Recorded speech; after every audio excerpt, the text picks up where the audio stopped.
Hi, అందరు బాగున్నారా? ఈరోజు ఆలు చిప్స్ పెట్టుకుంటున్నాము. ఇదిగో ఒక 2 కిలోల ఆలు చెక్కు తీసుకొని ఇలా చెక్కు తీసి ఇట్లా చెక్కు తీసుకొని మొత్తం ఇలా స్లైస్ చేసుకోవాలి. అలా స్లైస్ చేసి ఇదిగో నేను చూపిస్తున్నాను కదా. సో ఇలా అన్నీ స్లైస్ చేసుకొని తర్వాత ఏం చేయాలో నెక్స్ట్లో చెప్దాం. మనం నెక్స్ట్ ఏం చేయాలి?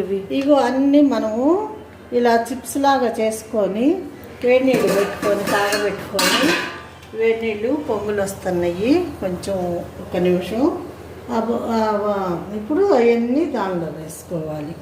నేను అన్నాను చాలా అయిపోతాయి కదా అంటే ఇన్నే అవుతాయి లాస్ట్కి అంటుంది. సరే చూద్దాం.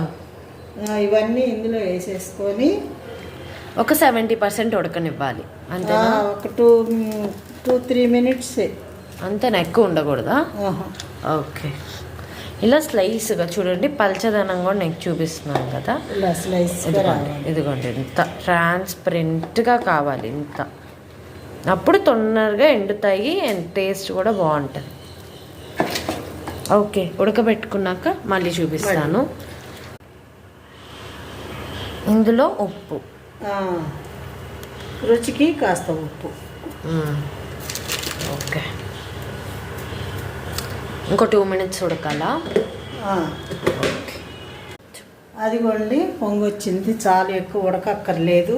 కట్టేస్తున్నాను. ఇవన్నీ దీనిలోకి వంచేసుకుందాం. ఇలా ఉడికిపోయినాయి. వంచేసుకుందాం. జాగ్రత్తగా ఉంచుకోండి.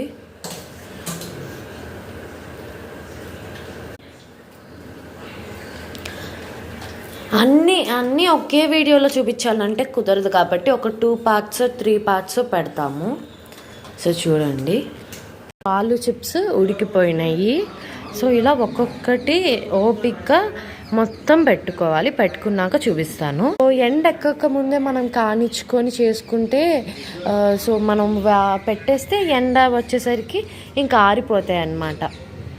సో అందుకని ఎర్లీ మార్నింగ్ లేచి పెట్టుకోవాలి ఇవి. సో తర్వాత చూపిస్తాను. ఇలా పెట్టుకోవాలి. బంగాళదుంపలు వేడి నీళ్ళల్లో వేసి ఒక్క ఉడికి ఎక్కువ రానికూడదు. అవన్నీ ఒక గజాలు పట్టుకేసుకొని ఒక్కొక్కటి తీసి ఇలా పెట్టుకోవాలి. చాలా కష్టపడ్డాం. 1 అవర్ పట్టిందా? మళ్ళీ ఇవన్నీ ఊరికే ఎండిపోతాయి. ఓకే, 1 అవర్ పట్టింది కదా. సో ఇలా మొత్తం ఎండ కారనివ్వాలి. సరే, ఆరాక చూపిస్తాను నెక్స్ట్ పార్ట్లో. Stay tune. బాయ్. పార్ట్ ఉంది, వేరే పార్ట్లో మిగతాయి చూపిస్తాను.